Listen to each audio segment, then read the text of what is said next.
오늘 우리 함께 은혜 받을 말씀은 우리 마태복음 26장 57절에서 68절입니다. 마태복음 26장이 이렇게 긴지 모르셨죠? 해도 끝이 없네요. 오늘 우리 57절에서 68절까지 오늘 우리 예수님께서 재판 받으시는 장면입니다. 우리 함께 한 절씩 교독하겠습니다. 예수를 잡은 자들이 끌고 대제사장 가야바에게로 가니 거기 서기관과 장로들이 모여 있더라. 베드로가 멀찍이 예수를 쫓아 대제사장의 집 뜰까지 가서 그 결국을 보려고 안에 들어가 하석들과 함께 앉았더라. 대제사장들과 온 공회가 예수를 죽이려고 그를 칠 증거, 거짓 증거를 찾으매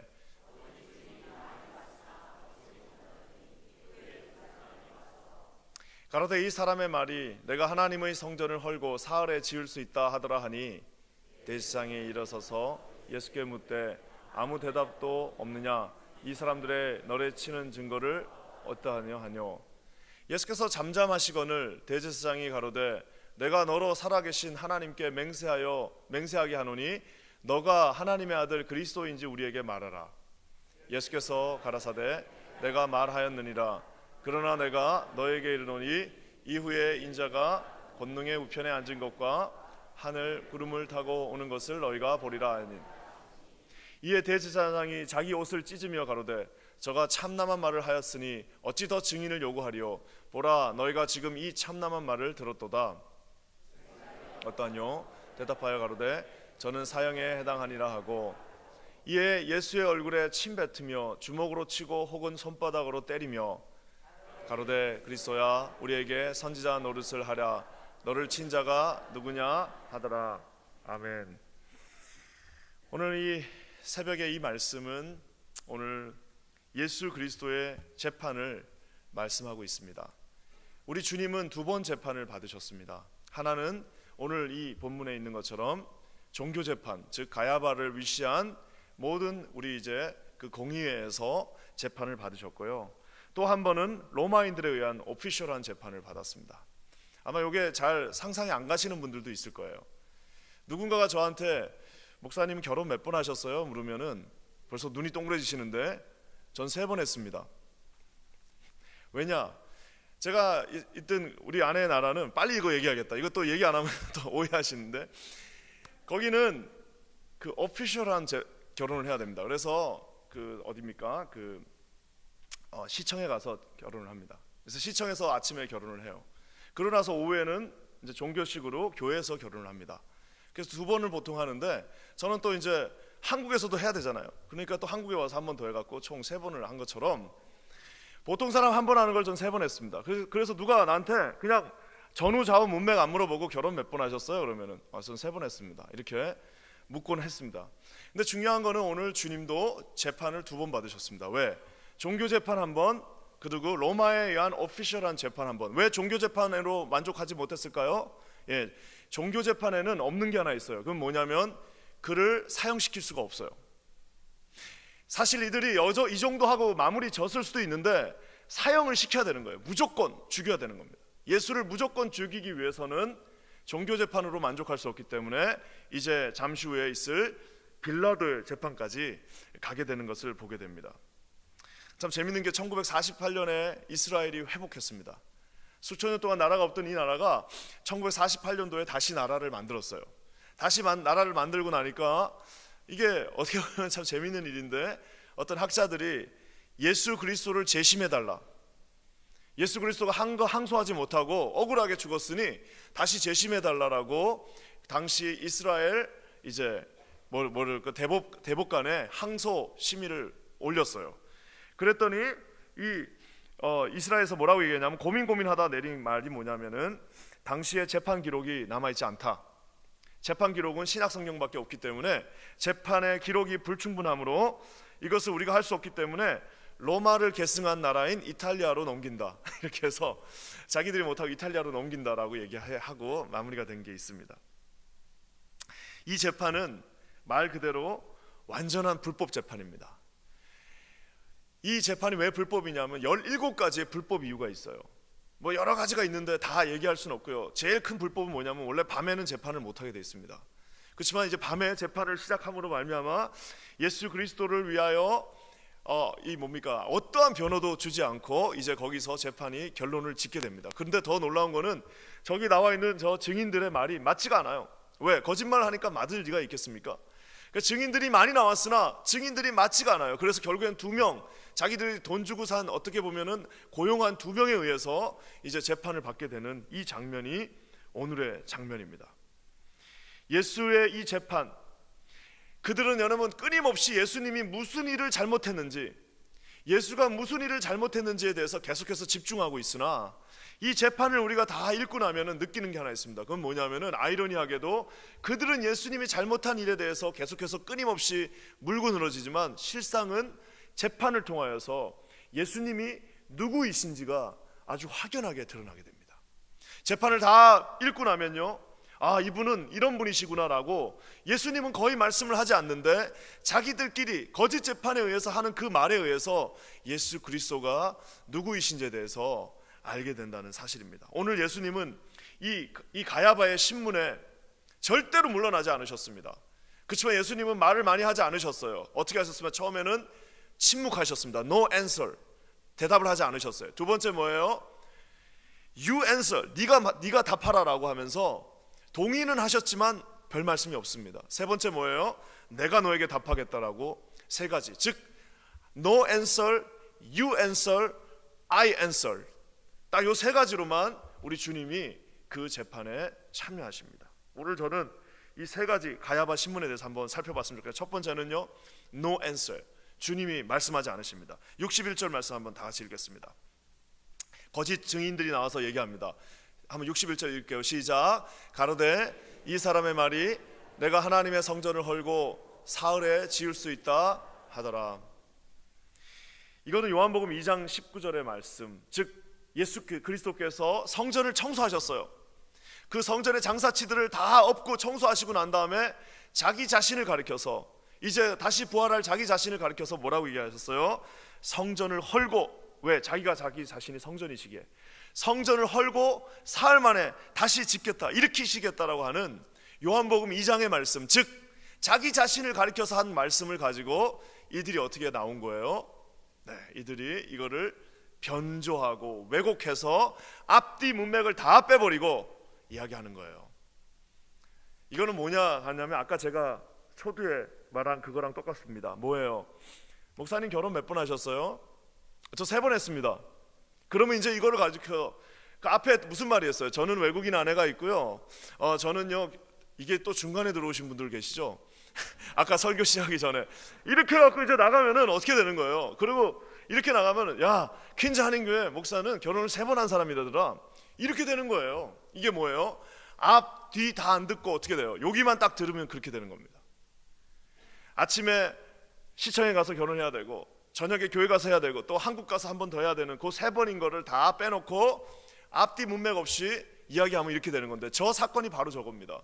성전을 헐고 사흘 만에 지을 수 있다라는 그 말은 자기 자신을 향해서 했던 말인데, 이거를 가리켜서 앞뒤 문맥을 다 빼버리고 뭐라고 그래요?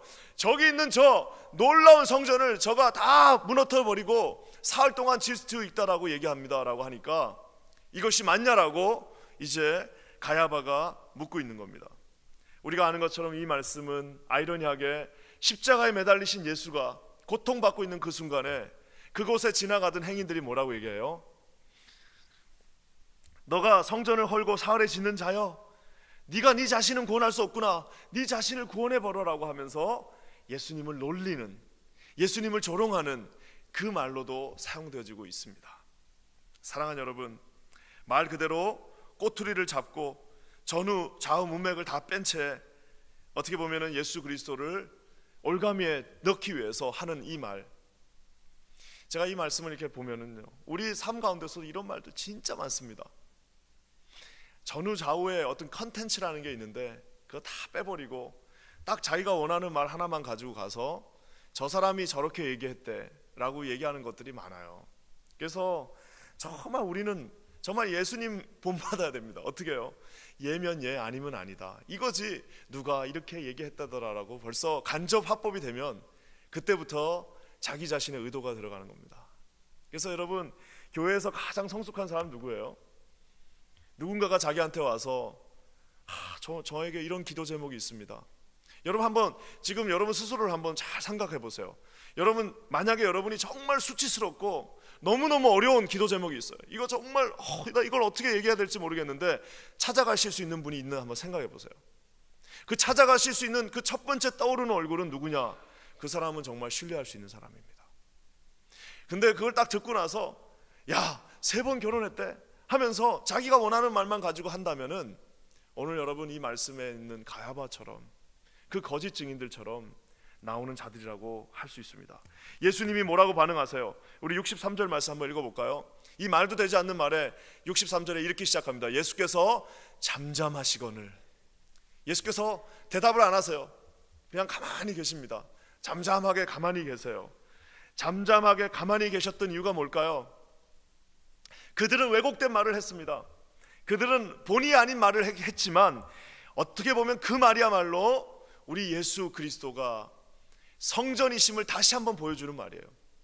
그들은 그런 의도로 말을 하지 않았습니다. 그들은 어떻게 해서든지 예수를 긁어내리려고 깎아내리려고 했던 말이었으나 그 말은 아이러니하게도 진정한 성전 되신 예수 그리스도께서 죽은 지 3일 만에 다시 부활하실 것에 대해서 그 적들에 의해서 그 입술을 통하여서 말하게 하셨다라는 사실입니다. 우리가 아는 것처럼 심지어는 이사야 53장에 어떤 예언이에요? 그는 실로 우리의 질고를 지고 마치 어린 양이 도살장으로 끌려갈 때 한마디 말을 하지 않고 그곳에 순순히 끌려가는 그 모습, 어린 양과 털 깎는 자 앞에서 잠잠한 양같이 그 입을 열지 않았더라라고 예언하신 이사야 53장의 그 예언을 성취하기 위하여 우리 주님은 말씀하지 않으셨습니다. 결국 우리가 아는 것처럼 이 예언은 여러분 2가지 의미로 성취되었습니다. 뭐예요? 예수님, 성전 되신 예수님은 실제로 죽은 지 3일 만에 부활하셨습니다.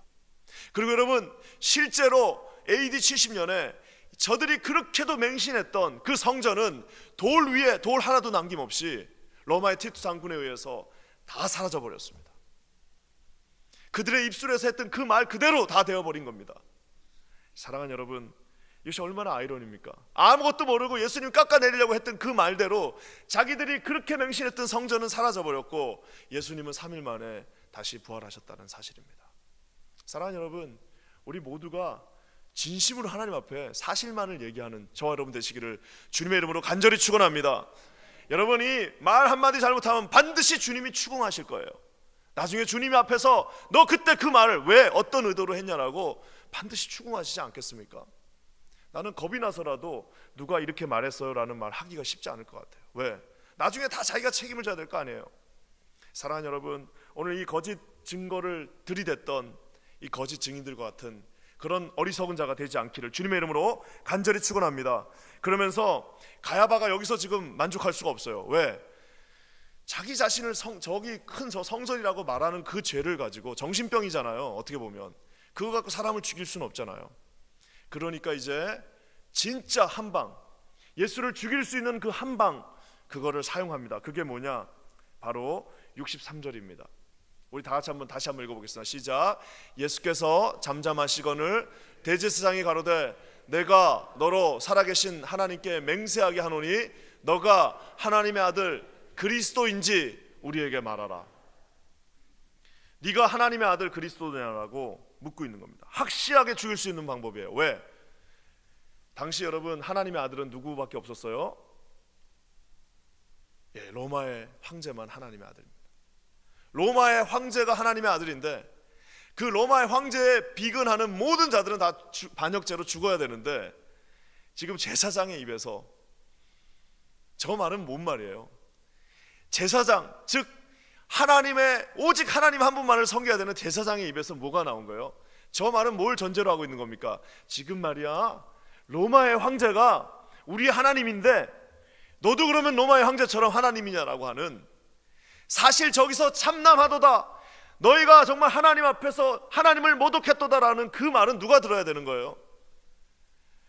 저기서 그 말을 들어야 될 사람은 우리 예수님이 아니라 그 로마의 그 밑에서 빌붙어서 하루하루 먹고 살아나는 저 가야바를 위시로 한 지곳에 앉아있는 72명의 그 재판관들 모두가 들어야 될 말을 자기 스스로 입으로 하고 있는 거예요. 야, 너 말이야 로마의 황제님 그분이 진정한 하나님의 아들인데 그러면 너도 진정한 하나님의 아들이냐라고 지금 그가 묻고 있습니다. 예수님 여기서 결정하셔야 돼요. 만약 여기서 그렇다라고 얘기하면 이제 본인이 겟세마네 동산에서 기도했던 것처럼 이제는 그 잔을 들고 그 잔을 마시고 십자가를 져야 됩니다. 왜? 반역죄이기 때문에. 하지만 여기서 노하면 이제 그냥 한두 대 맞고 풀려날 수 있는 그 상황입니다. 이 절대절명의 순간에 우리 주님께서 어떻게 대답하십니까? 64절 말씀 우리 다 같이 한번 읽겠습니다. 시작.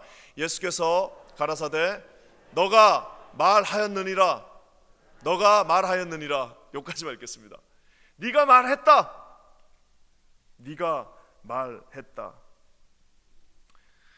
그냥 헬라어로는요 뭐라고 얘기하냐면 네 방식대로 네가 표현했다. 이 말은 뭐예요? 우리 주님은 거짓말을 할 수 없어요. 만약에 주님한테 누가 가서 예수님 저 이뻐요 안 이뻐요 물어보면 정확하게 얘기해 주실 거예요. 예수님 저 이뻐요 안 이뻐요? 너 은혜가 넘치네 이렇게 얘기 안 합니다. 아유 귀엽네 이렇게 얘기 안 하고 너는 이쁘다 안 이쁘다 이렇게 얘기하실 것 같기도 해요. 왜요? 나한테는 다 이뻐 이렇게 얘기하시겠죠. 그렇지만 세상 사람들은 그렇게 생각 안 할 거야 이렇게 말할 수도 있어요. 왜요? 정확하게 저렇게 말합니다. 너가 하나님의 아들이냐라고 하는 그 말에 우리 주님은요 어루머리머리 해가지고 글쎄 이렇게 말하지 않으셨어요. 뭐예요? 네가 한 말이 맞다. 네 방식대로 표현했다라고 정확하게 말하고 계십니다. 겟세마네 동산에서 땀방울이 핏방울이가 되도록 기도하신 그 기도의 결론이 여기서 맺어지는 것입니다. 결국 이 두 번의 답변을 통해서 오늘 참 아이러니하게도 예수님은 자기 입으로 한 말도 안 했어요. 예수님은 자기가 성전이라고 말하지 않으셨습니다. 예수님은 자기가 하나님의 아들이라고 말하지 않았어요. 예수님은 자기가 사흘 만에 부활한다는 말도 하지 않았습니다. 그렇지만 아이러니하게도 원수들에 의해서 이 에너미들에 의해서 그 입술을 통해서 고백되어지게 말했습니다. 주님은 여기서 이 정도 하고 이제 분위기가 험악해지니까 이 정도 하고 이제 딱 마치셔야 되는데 여기서 갑자기 지금까지 한 말씀 안 하시던 주님이 이제 내가 너에게 대답하겠다라고 한 말씀을 더 하시면서 오늘 결정타를 날립니다. 64절 말씀 우리 같이 한번 읽어보겠습니다. 시작. 예수께서 가라사대 내가 말하였느니라. 그러나 내가 너희에게 이르노니 이후에 인자가 권능의 우편에 앉은 것과 하늘 구름을 타고 오는 것을 너희가 보리라. 주님이요 갑자기 그러나 내가 한마디 하겠다라고 하면서 그러나 하고 한 말씀을 하십니다. 뭐예요? 권능의 우편에 앉아 계셨다. 저 권능의 우편은 여러분 우리 히브리인들은 하나님에 대해서 잘 말을 하지 않습니다. 하나님이라는 말을 안 하기 때문에 완곡하게 표현해 놓은 거예요. 저 권능의 우편은 곧 하나님 우편을 말하는 겁니다. 이후에 인자가 우리 다니엘서에서 나왔던 그 Son of God이 어떻게 나온 거예요? 이 하나님의 인자가 이제는 하나님의 우편에 곧 앉게 될 것이다. 내가 지금 이렇게 초라하게 아무것도 없는 죄인의 신분으로 너희들한테 이미 얻어맞고 해가지고 끌려온 이 몸으로 이 자리에 서 있으나 나는 곧 이제 하나님의 우편에 앉아 있어서 하나님의 우편에 앉게 될 것이다라고, 즉 그분이 부활할 것이라고 하고 하는 것을 요 한 단어로 정확하게 말씀하고 계십니다. 나는 하나님의 우편에 앉아 있을 거야. 너희들이 나를 죽이나 너희들이 나를 십자가에 못 박거나 나는 곧 하나님의 우편에 앉아 있을 거다라고 우리 주님은 부활의 주님을 이미 말씀하고 계십니다. 그러면서 또 뭐라고 말씀하세요? 하늘 구름을 타고 다시 오겠다라고 말씀하고 계십니다. 이거는 뭡니까? 내가 다시 재림하겠다. 우리 주님이 지금은 사랑의 주님으로 그 앞에 서 계시고 지금은 아무 힘이 없는 주님으로 그 앞에 자기 자신을 프리젠트하고 있으나 이제 곧 너희들이 나를 다시 볼 때는 뭐예요? 내가 심판의 주로, 재림의 주로, 심판의 주로 너희들 모두를 심판하러 이곳에 오겠다라고 오늘 주님이 말씀하고 계십니다. 저는 이 말씀을 읽으면서요, 야, 우리 주님은 정말 어떻게 저렇게 그 디그니티가요, 그 정말 아름다운 그 디그니티가 전혀 손상되지 않고 저 앞에서도 자기 자신을 꼿꼿하게 세우고 내가 한마디만 더 하겠는데 내가 곧 하나님 우편에 앉아 계실 하나님의 아들이, 그리고 나는 반드시 다시 와서 여기 있는 모두를 심판할 심판의 주다라고 하는 것을 우리 주님이 자신의 입으로 말씀하고 있습니다. 저는 저 말씀을 읽으면서요, 야, 어떻게 저러는데도 무릎을 안 꿇을 수 있을까? 어떻게 저것을 보고도 무릎을 꿇지 않을 수 있을까라는 생각을 하게 됩니다. 사랑하는 여러분, 우리의 인생이 아주 초라한 인생들이 있습니다. 어떤 면에서는 교회 나오는 것도 초라하게 느껴지시는 분들 계실 수 있어요. 교회 나오는 자체가 여기 오면 사람들 만나는 게 부담스러운 분들도 계실 겁니다. 너무 자기 자신이 초라해서요. 내 자신이 이미 다 끝났다라고 생각하시는 분들도 가끔 만나게 됩니다. 사랑하는 여러분, 아무리 어려운 좌절 가운데 있다 할지라도 반드시 기억해 주셔야 될 게 있습니다. 그건 뭐예요? 이 두 가지.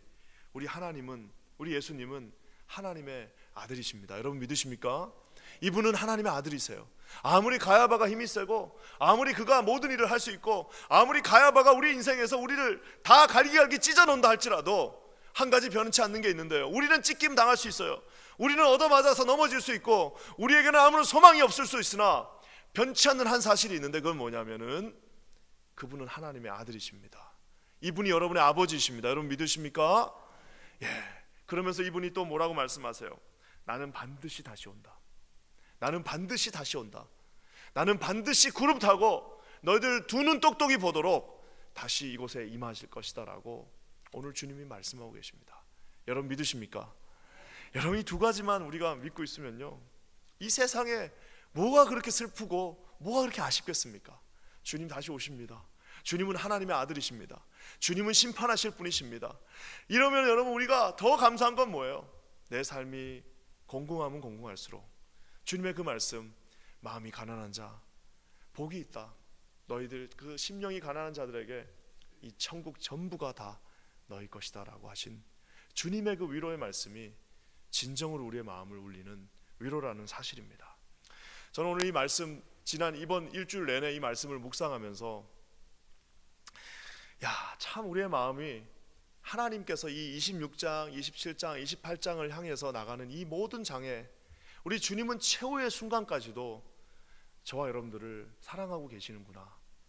이 체포당하시고, 이 신문당하시고, 심판당하시고, 이제 오늘 밤부터는 본격적으로 고난당하시고 순환당하시는 그 순간에도 그곳에서 저와 여러분을 위하여 이런 귀한 말씀들을 주셨구나라고 다시 한번 주님의 사랑을 생각하지 않을 수가 없습니다.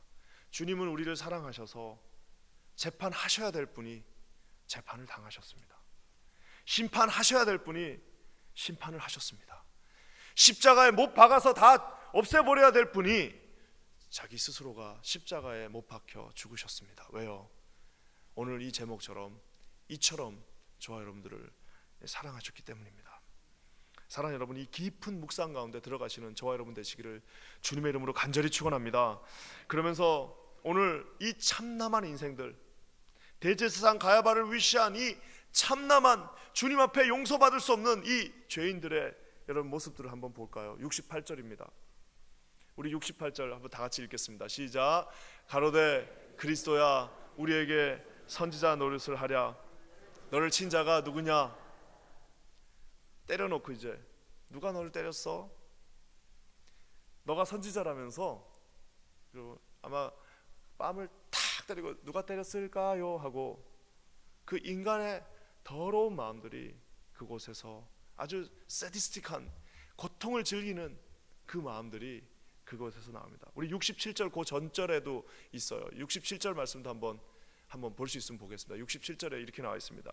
예수의 얼굴에 침 뱉고 주먹으로 치고 손바닥으로 때리고, 이제 이때부터 처절한 주님의 고통이 시작됩니다.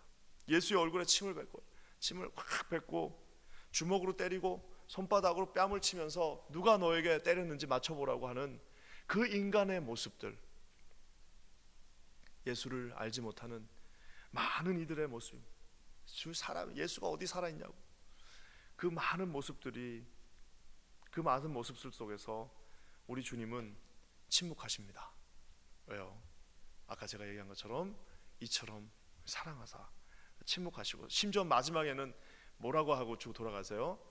저들은 저들의 죄를 알지 못합니다 하고 우리 주님이 다시 숨을 거두십니다. 오늘 저는 이 말씀을 이렇게 읽으면서 참 안타까운, 이 사람들은 대놓고 나쁜 거, 어제 말한 것처럼 저기 있는 가룟 유다는 대놓고 나쁜 거고요, 여기에 또 등장하는 베드로를 우리 또 등장시키십니다. 이 모습이 참 많은 경우에 저와 여러분의 모습이 아닌가 싶습니다. 58절 말씀 우리 한번 다시 읽겠습니다. 58절 시작. 베드로가 멀찍이 예수를 쫓아 대제사장의 집 뜰에까지 가서 그 결국을 보려고 안에 들어가 하속들과 함께 앉았더라. 저기 보면 재밌는 단어가 하나 나옵니다. 베드로가 멀찍이 예수를 쫓아. 우리 주님은 베드로에게 뭐라고 말씀하셨어요? 너는 나를 쫓으라. 너는 나를 쫓으라. 어떻게 해요? 십자가를 지고 나를 쫓으라고 말했는데 오늘 베드로는 어떻게 쫓아요? 멀찍이. 안 쫓는 거 아닙니다. 절대 안 쫓는 거 아니에요. 쫓아요. 그렇지만 어떻게 해요? 멀찍이. 왜요? 여기서 조금 더 가면 이제 힘들어지거든. 그러니까 멀찍이 주님을 쫓고 있는 베드로의 모습을 보게 됩니다. 이민교회 정말 저 어떻게 그 거리 디스턴스를 그렇게 잘 유지하는 분들이 많은지 몰라요. 다 거기까지만. 거기서 한 발 더 안 들어갑니다.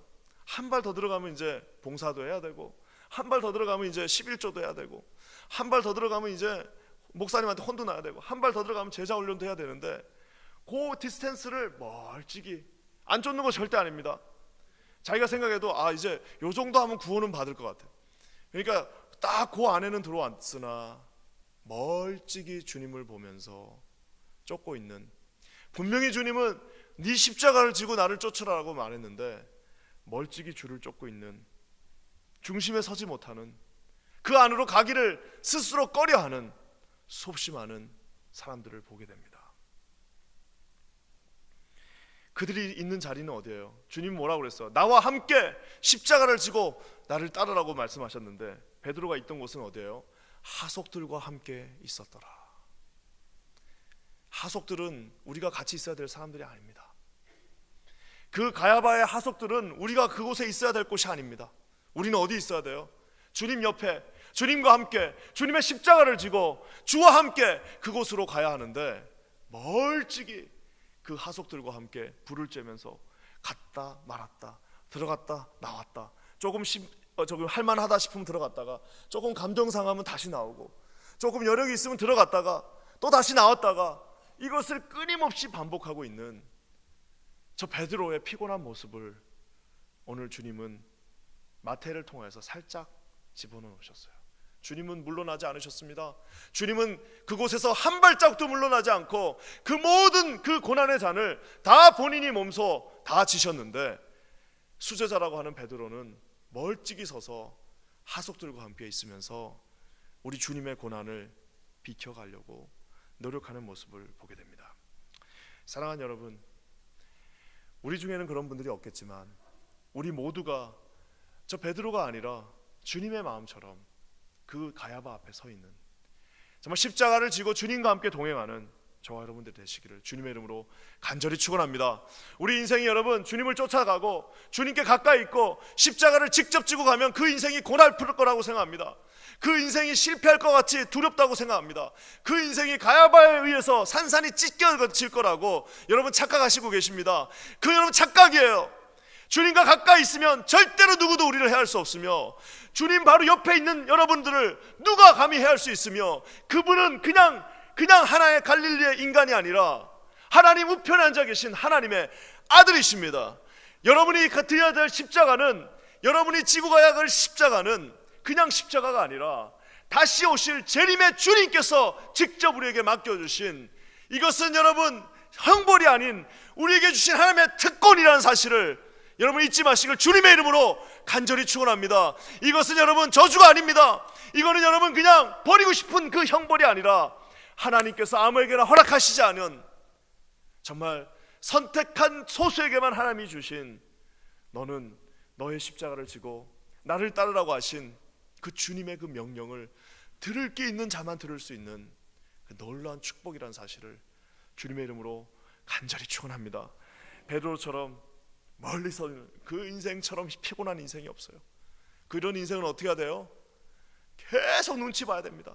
여기 갔다 저기 갔다 여기 갔다 저기 갔다 계속 자기 감정에 끌려다녀야 돼요.